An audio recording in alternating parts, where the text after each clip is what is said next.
ป้าซองกับน้องเพิ่นมาดินอยู่เซ็นเตอร์พอยต์นั่งเข็มอยากขี่รถไฟขี่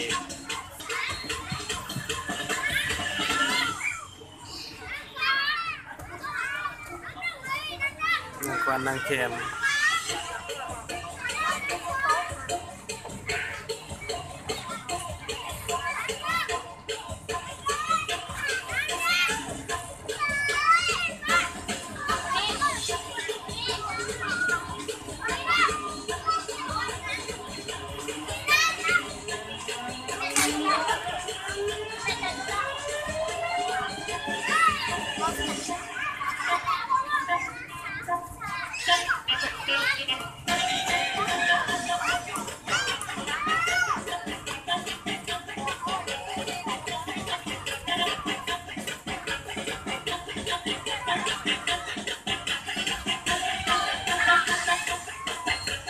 ไฟแสงสีอลังการ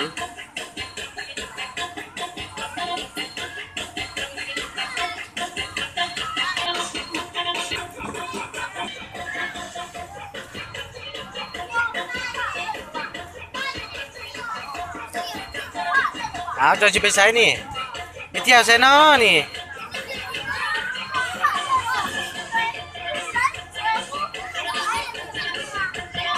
มันบ่โยมของเพิ่นลูกบ่โยมปิ้นบืนปีก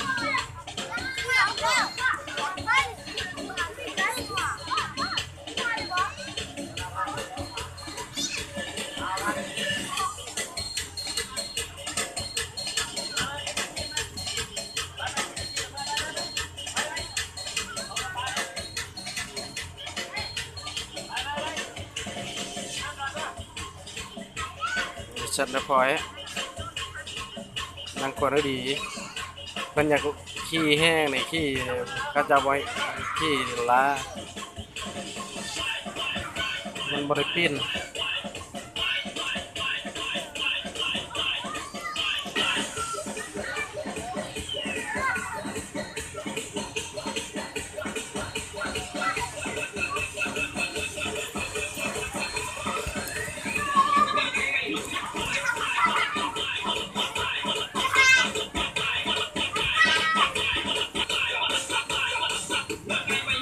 รถทั้งผมก็